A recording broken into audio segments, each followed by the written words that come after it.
Hey everyone, and welcome back to the channel. Hey, we're diving into one of my all-time favorite projects, creating a beautiful, self-sustaining world inside a glass jar. That's right, we're building a closed terrarium from scratch. These little ecosystems are not only gorgeous to look at, but they're also incredibly low maintenance once you get them set up. It's like having a miniature rainforest right on your desk or bookshelf. So, if you've ever wanted to create your own tiny green world, you're in the right place. Grab your jar, and let's get started on this magical journey together. First things first, let's talk about supplies. The heart of our project is the container. You'll need a clear glass jar with a tight-fitting lid. It can be anything from a mason jar, a cookie jar, or even a cool-looking bottle with a cork. The key is that it's sealable. We need that lid to trap moisture and create the humid environment our plants will love. Make sure you clean your jar thoroughly with soap and water and let it dry completely before we start. We don't want any unwanted bacteria crashing our terrarium party. Now for the fun part, the layers. These aren't just for looks. Each layer serves a vital purpose in our mini ecosystem. The very first layer at the bottom is our drainage layer. This is crucial for preventing water from pooling at the roots, which can cause root rot. For this, you can use small pebbles, gravel, or even something more decorative like sea glass. You'll want this layer to be about 1 inch to 1.5 inches thick, depending on the size of your jar. Just pour them in gently to avoid cracking the glass. This simple step is the foundation for a healthy terrarium. Next up, right on top of our drainage layer, we're going to add a thin layer of activated charcoal. You might know this stuff from water filters, and it serves a similar purpose here. The activated charcoal acts as a filtration system for your terrarium. It helps to keep the water clean, filters out impurities, and prevents any funky smells from building up inside the sealed jar. You don't need a thick layer, just enough to cover the pebbles below. It's a small step that makes a huge difference in the long-term health and freshness of your little world. You can find it at most garden centers or pet stores. Alright, layer 3 is our barrier. We need something to separate the soil from our drainage and charcoal layers. This prevents the soil from mixing down into the pebbles, which would defeat the purpose of our drainage system. A great material for this is sphagnum moss. It's natural, holds moisture well, and creates a great barrier. You can also use a piece of mesh screen cut to fit the jar. Just press it down gently on top of the charcoal layer, making sure it covers everything. This keeps our setup neat and functional. Now it's time for the main event, the soil. This is where our plants will live and get their nutrients. For a closed terrarium, you need a potting mix that's good at retaining moisture, but also drains well. I recommend using a high-quality, peat-based potting mix. You can often find special terrarium mix at garden stores, but a good indoor potting soil will work just fine. You'll want to add a nice, generous layer of this. It's probably about 2 to 3 inches deep, or enough to comfortably house the roots of the plants you've chosen. Make sure it's slightly damp, but not soaking wet when you add it.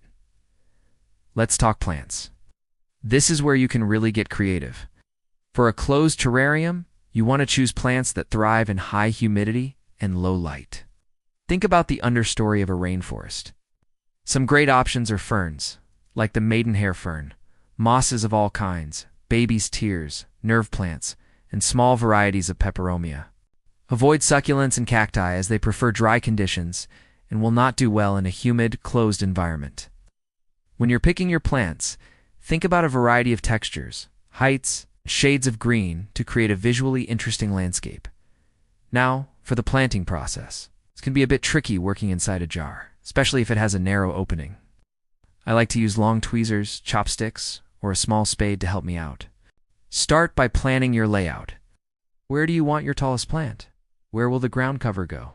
Dig a small hole in the soil, gently remove your plant from its nursery pot, and carefully place it into the hole. Pat the soil down around its base to secure it. Repeat this for all your plants, starting from the back and working your way to the front. Don't overcrowd the jar. Give them a little room to grow. Once all your plants are in, you can add the final decorative touches. This is what brings your miniature landscape to life. You can add different types of moss to cover the soil, which looks beautiful and helps retain moisture. You could also add a small piece of driftwood, interesting rocks, or even a tiny figurine to create a story within your terrarium. Let your imagination run wild here. These little details are what make your terrarium uniquely yours. It's like being a landscape designer for a tiny, magical world. We're almost done. The last step before sealing it up is to give it its first watering. But be careful. Here it's very easy to overwater a terrarium. Use a spray bottle or a small watering can to gently water the plants and moisten the soil.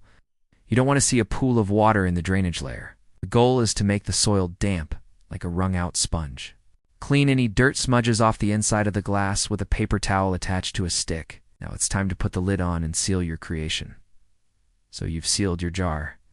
What happens now? Place your terrarium in a spot with bright, indirect light. Never put it in direct sunlight, as the glass will act like a greenhouse and cook your plants. Over the next few days, you'll see condensation form on the glass. This is the water cycle in action. If you see a lot of condensation all day, you might have too much water. Just open the lid for a few hours to let it air out. If you see no condensation at all, it might be too dry. Give it a light spritz of water. The perfect balance is a little bit of condensation in the morning and evening, with the glass being clearer during the middle of the day. Once you find that balance, your terrarium is officially self-sustaining. You might only need to water it a few times a year, if at all. The only maintenance is to occasionally trim back any plants that get too big and to remove any dead leaves. And that's it. You've successfully created a living, breathing piece of art. It's a fantastic project for adults and kids alike, and a wonderful way to bring a little bit of nature indoors. I hope this guide has inspired you to build your own closed terrarium.